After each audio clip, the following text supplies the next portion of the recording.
If you're already feeling confident about algebra, then feel free to skip this video. However, if you need a refresher, I'll try my best to go through most of it.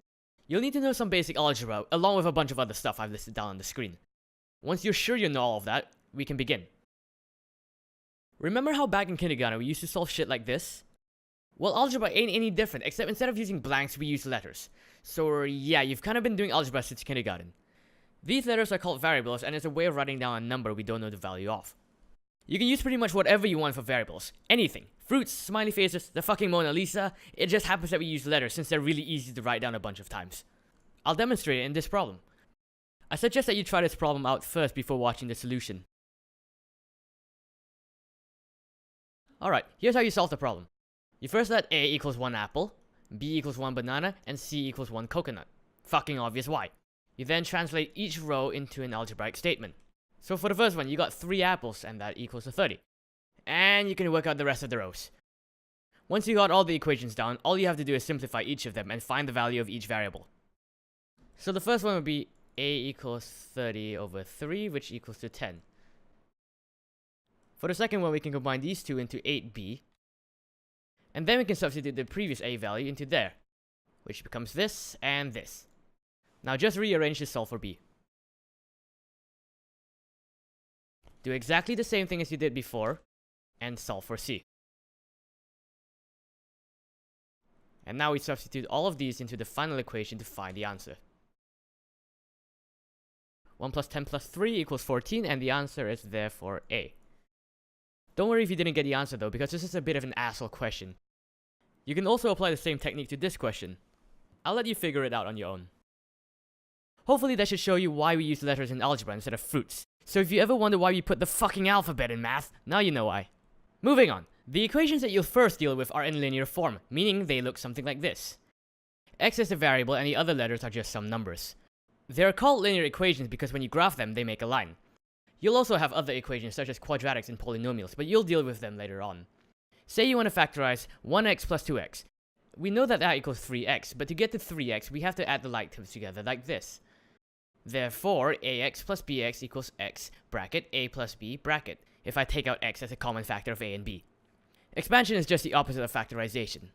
Now for double brackets. If you've learned the FOIL method, then you can throw that knowledge right in the fucking trash, because there's a much better way of solving this. Just do this, times all of this, plus this, times all of this. This method works for pretty much every expansion involving brackets, and not just double brackets. Simultaneous equations are multiple equations with multiple unknowns. In this example, the variables x and y in both equations have the same value, so we can merge the equations together to solve it. The idea is to get rid of one of the unknowns so that you can find the other unknown, and then use that value to find the value of the unknown you just got rid of. There are several methods you can use to do this. In substitution, you rewrite an unknown in terms of the other unknown. For this example, I'll rewrite x in terms of y. Then, you substitute this value into the other equation and solve for y. It would have been easier if I subbed y instead of x, but it doesn't really matter since you'll still end up with the same answer. Finally, use this value of y to find the value of x. You can get the same answer using elimination, which is where you eliminate one of the variables by cancelling them out. First, stack the two equations on top of each other. Then, choose a variable to eliminate. I'll eliminate the y's in this example. Cancel them out by first making the coefficients the same, and then either adding or subtracting the two equations together. Note that when you're adding or subtracting the equations, you have to do it to everything on the bottom equation so that it remains the same. Finally, substitute the value you found into one of the equations to find the other unknown. When solving simultaneous equations, you can either use substitution, elimination, or both, whichever is easier for you.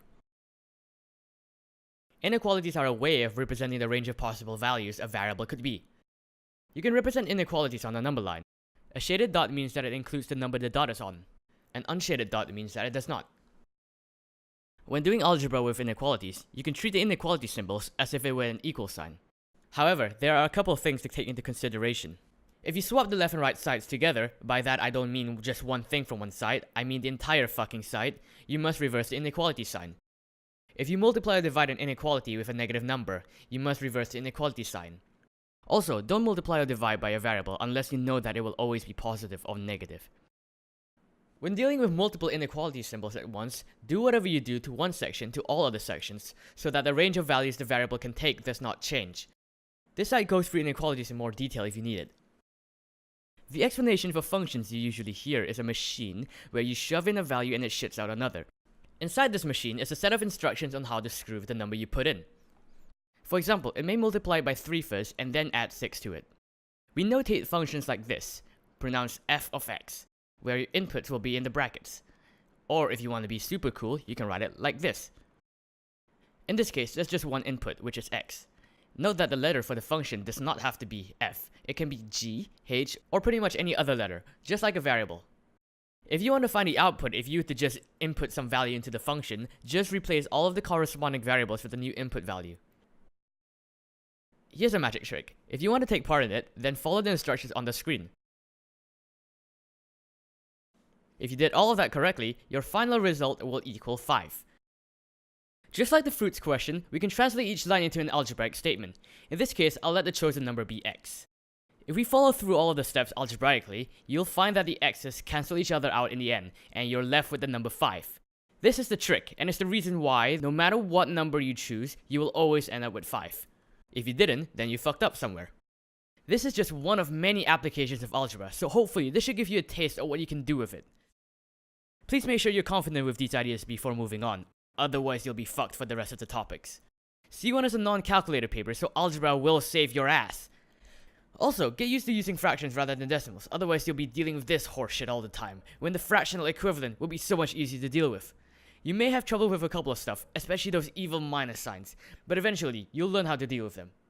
Hopefully.